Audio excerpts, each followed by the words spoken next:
High বন্ধুরা, বৃষ্টির দিনে সবাই কেমন আছো সেটা জানিও। বৃষ্টির দিন আজকে, তাই মনে হলো একটু খিচুড়ি রান্না করি। তো খিচুড়ি খেতে কার কার ভালো লাগে সবাই কমেন্টে একটু জানিও।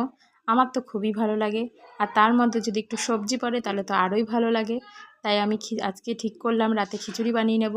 এইখানে খিচুড়ি হচ্ছে, আর তার সাথে চলবে হচ্ছে আলু ভাজা। আলু ভাজা আর পাঁপড় ভাজা। তো আলুগুলো কেটে আমি এদিকে নুন হলুদ মাখিয়ে নিয়েছি, তেলটা গরম হচ্ছে, এবার দিয়ে দেবো। তো তেল গরম হয়ে গেছে, তার মধ্যে আলু ভাজাও হচ্ছে, এইদিকে খিচুড়িও হচ্ছে, দুদিকে দুটো চাপিয়ে দিয়েছি।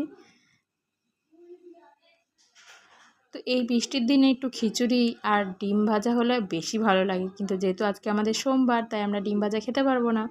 আমরা সোমবারে নিরামিষ খাই, তার সাথে এর জন্য আমরা পাঁপড় আর আলু ভেজে নিয়েছি। তো দেখো খিচুড়ি এবার রেডি, আমাদের পাঁপড়ও রেডি। তো কার কীরকম লাগে এই বৃষ্টির দিনে খিচুড়ি খেতে সেটা কমেন্টে আমাকে জানিও। টাটা।